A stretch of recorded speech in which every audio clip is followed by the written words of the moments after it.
The winter air rule that saved old homes from mould, coughs and sky-high heating costs. You know, the most dangerous air in history wasn't outside in the snow or the wind. It was trapped indoors, sealed too tight and quietly making people sick.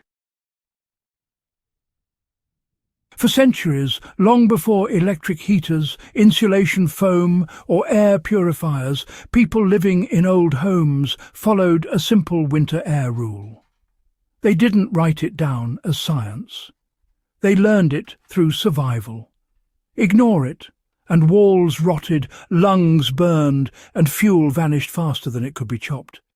But follow it, and homes stayed dry, warm, and surprisingly healthy, even in brutal winters. And here's the part that catches modern builders off guard. This forgotten rule didn't waste heat. It saved it. Let's get into it. Why old homes were always breathing. Pre-modern houses were not airtight boxes. Stone cottages, timber frames, brick townhouses and log homes all had one thing in common. They leaked air on purpose. Not randomly, not poorly built, but deliberately balanced. Cold air was allowed to enter slowly and low, while warm, stale air escaped higher up. This constant, gentle exchange was the heartbeat of a healthy winter home. People noticed something early on. Homes that were sealed too tightly in winter became damp. Mould bloomed on walls, coughs lingered, fires burned badly, wood rotted from the inside out. But homes that breathed stayed drier, smelled cleaner, and required less fuel to heat. This wasn't superstition. It was physics learned the hard way. The winter air rule was, well, pretty straightforward. Never stop fresh air from moving through the house. You had to control it, guide it, and above all, respect it. Fresh air was allowed in at floor level, often through small gaps, vent stones, loose boards, or even deliberately cracked shutters. Warm air was given an escape route near the ceiling, through roof vents, chimneys, high windows, or attic gaps. The key was slow movement. No drafts tearing through the room, and no stagnant air sitting for days. Just a steady exchange, you know? This rule was followed from medieval Europe to early American homesteads to, well, cold-weather towns in Asia. Different materials, but the same principle. Mould was the real enemy, not cold. Cold didn't destroy old houses. Moisture did. In winter, you know, cooking, breathing, washing and burning fuel filled homes with water vapour. In a sealed space, that moisture condensed on cold walls. Wood soaked it up. Plaster softened. Stone sweated.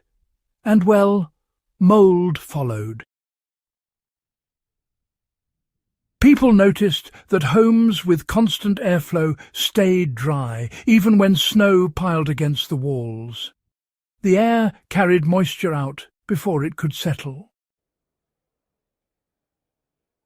This is why older homes often feel, you know, dry cold instead of clammy. The rule worked. Here's the clever part.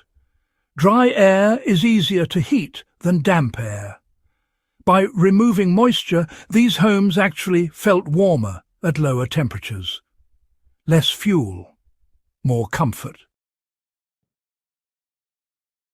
You know, fireplaces were brutal teachers. In a sealed house, fires smoked badly. flames struggled and soot built up fast. People got headaches and coughing fits, sometimes even worse.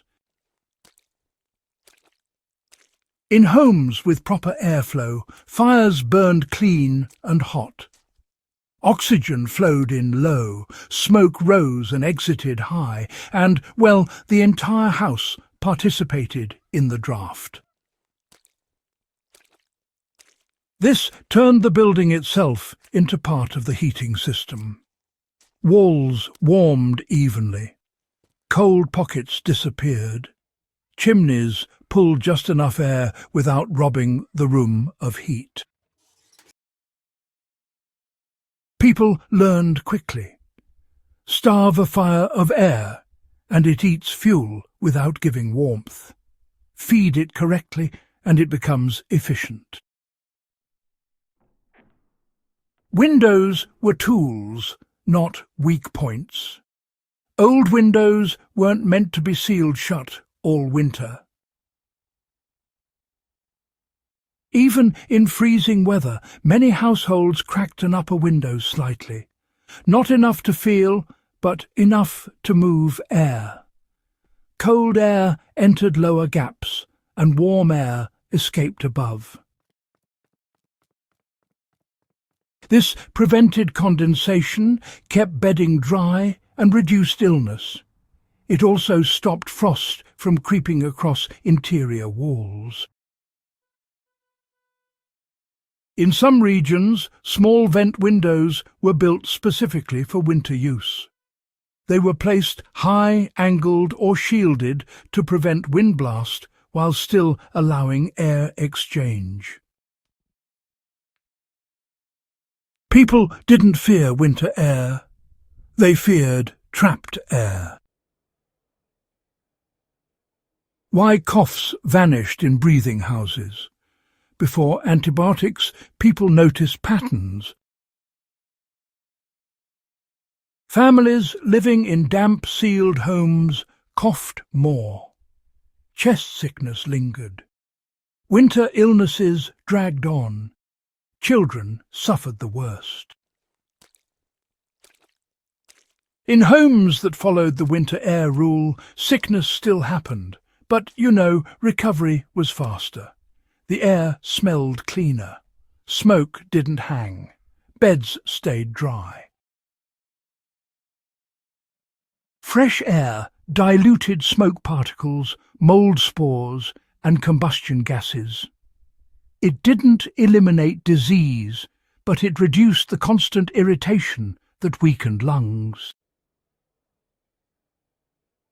This wasn't comfort. It was survival. Here's the twist modern thinking often misses. Letting fresh air in does not automatically mean losing heat. Old homes controlled where air moved. Cold air entered low, where it warmed naturally as it rose. Warm air exited only after giving up much of its heat to walls, beams and floors. This slow circulation created thermal stability. Fires burned efficiently, rooms warmed evenly. Fuel lasted longer. Sealed homes, by contrast, trapped moisture and stale air. Fires burned poorly. Walls stayed cold. More fuel was burned trying to overcome dampness.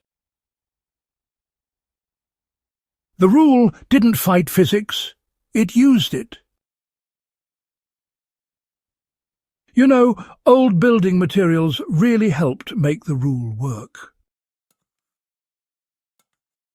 Lime plaster absorbed moisture and released it slowly. Solid wood walls buffered those temperature swings. Stone would hold heat for hours. Thatch and wool insulation, well, they breathed without trapping water. These materials, they worked with airflow, not against it. When fresh air moved through, it dried the structure instead of chilling it. This is why, many centuries-old buildings still stand today. They weren't fighting winter. Instead, they were cooperating with it. When the rule was forgotten, well, the real problems started when homes stopped breathing. In the early 20th century, tighter construction, synthetic materials and sealed heating systems trapped air inside. Moisture had nowhere to go.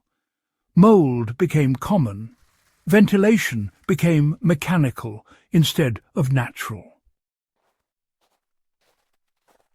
So the old rule faded, replaced by the idea that tighter was always better. But, history disagrees. The winter air rule wasn't about suffering through cold. Really, it was about balance. Fresh air slowly introduced. Warm air allowed to escape after doing its job.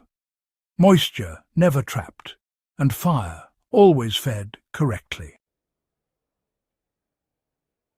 This single principle protected homes, saved fuel, and kept people healthier long before modern science explained why it worked. It wasn't fancy. It wasn't written in manuals. It was learned through lived experience, winter after winter. And once you see it, you start noticing it everywhere in old architecture. That's not an accident. That's wisdom. If you want more forgotten rules like this, more real survival knowledge pulled straight from history, make sure you subscribe to Before Modern Times. Like the video if this changed how you think about old homes. Share it with someone who loves history that actually works. And, stay curious, because the past still has a lot left to teach us.